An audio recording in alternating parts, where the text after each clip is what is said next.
Hello and welcome to the Official Watches YouTube channel. Here at Jardin du Mayfair, heaven on earth for the watch enthusiast, I'm very excited to be bringing you a new release Rolex. Yes, it's the Rolex Daytona Turquoise 126518LN.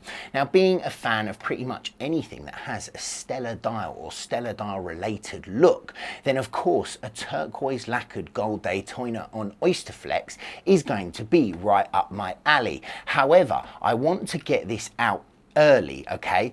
At Watches and Wonders in 2025, this was presented and it's in 18 karat yellow gold. It has a black Oysterflex bracelet, a perfect pairing indeed. However, when I saw it through the glass, so when you're at Watches and Wonders, the watches are through the glass. Now, when I saw this through the glass, I wasn't convinced, okay?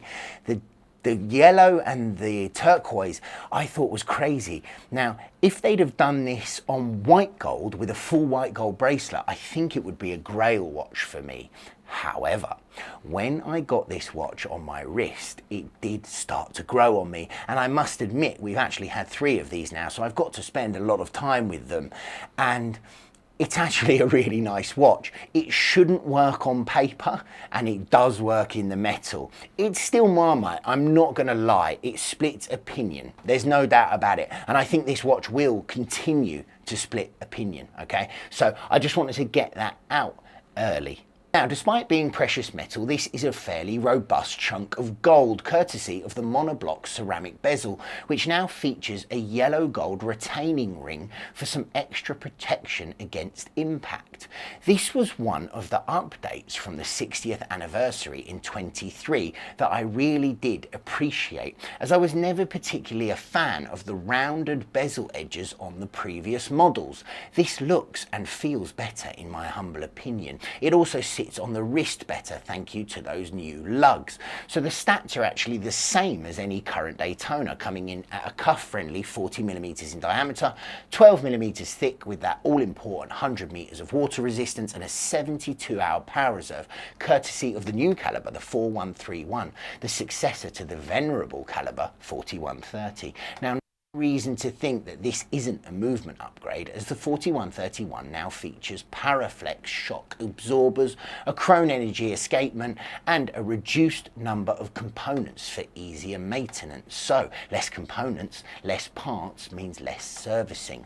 So this is now an updated open worked rotor also added to the movement. It all sounds good to me. The truth is the 4130 was absolutely fine, but it's nice to see that we're moving in the right direction. Well done, Rolex. Now, without stating the obvious, the dial is the real standout on this piece. It's a vibrant turquoise lacquer dial. It's created by depositing multiple layers of lacquer onto a brass plate, building up the colour so that it is in a deep and striking colour that adds a layer of varnish each time, and then polishing to a high rich gloss. It's the first Daytona to showcase a stellar style dial with a ceramic bezel and panda configuration.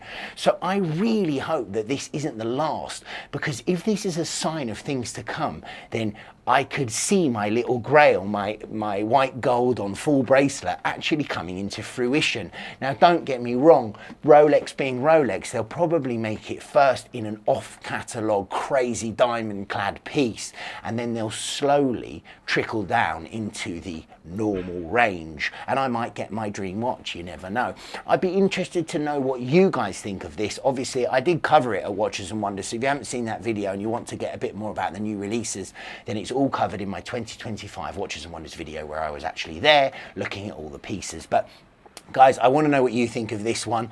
We've got my thoughts. The truth is, when I first saw it, I was not convinced. It has grown on me on my wrist, but at the same time, I think it could have been better in white gold. That's just my gut. But as I said, we've been selling them, so they're very popular with you guys, and I want to know exactly what you think. Thank you so much for joining me here at Jardin du Mayfair, heaven on earth for the watch enthusiast.